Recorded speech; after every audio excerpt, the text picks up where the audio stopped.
Hi hello അസ്സലാമലൈക്കും welcome back to my channel. സദ്യ തൊടുകറികളിൽ ഒഴിച്ചുകൂടാൻ പറ്റാത്ത ഒന്നാണ് ഈ ഇഞ്ചിക്കറി. അപ്പോൾ ഇന്ന് നമുക്ക് വളരെ പെട്ടെന്നും ടേസ്റ്റിയുമായിട്ട് ഈ ഇഞ്ചിക്കറി എങ്ങനെ തയ്യാറാക്കി എടുക്കുന്നതെന്ന് നോക്കാം. അതിനായിട്ട് ഈ ഉരുളിലേക്ക് വെളിച്ചെണ്ണ ആഡ് ചെയ്ത് കൊടുത്തതിന് ശേഷം ചെറുതായിട്ട് ചോപ്പ് ചെയ്തിട്ടുള്ള ഇഞ്ചി ഇട്ട് നന്നായിട്ടൊന്ന് ഫ്രൈ ചെയ്തെടുക്കാം.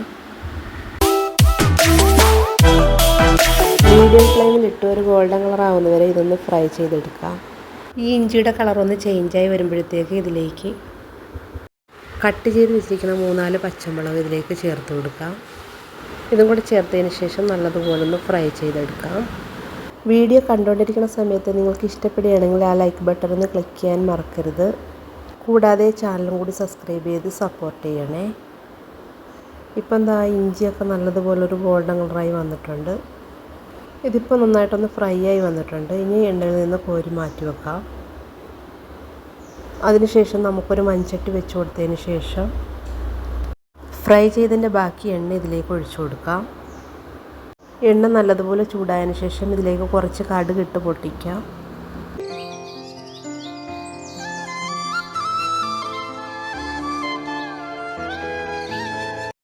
കടുകെല്ലാം പൊട്ടി വന്നതിന് ശേഷം ഇതിലേക്ക് ഒരു നുള്ളു ഉലുവയും കൂടി ഇട്ട് കൊടുക്കാം.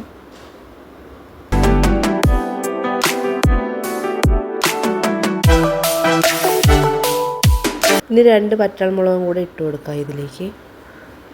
അതിനുശേഷം നമ്മൾ ഫ്രൈ ചെയ്ത് വെച്ചിരിക്കുന്ന ഇഞ്ചി ഇതിലേക്ക് ചേർത്ത് കൊടുക്കാം. ഇനി ഇതിലേക്ക് പൊടികൾ ചേർത്ത് കൊടുക്കാം. 1/4 ടീസ്പൂൺ മഞ്ഞൾപ്പൊടിയും 1/4 ടീസ്പൂണോളം പിരിയമുളക് പൊടിയും ഇനി ഒരു 1/2 ടീസ്പൂൺ മല്ലിപ്പൊടിയും കൂടെ ചേർത്തിട്ട് നല്ലതുപോലെ ഒന്ന് മിക്സ് ചെയ്ത് കൊടുക്കാം. പൊടികളുടെ പച്ചമണം മാറുന്നത് വരെ നല്ലതുപോലെ ഒന്ന് മിക്സ് ചെയ്ത് കൊടുത്തതിന് ശേഷം ഇനി ഇതിലേക്ക് പിഴിഞ്ഞ് വെച്ചിരിക്കുന്ന പുളിവെള്ളം ഒഴിച്ചു കൊടുക്കാം.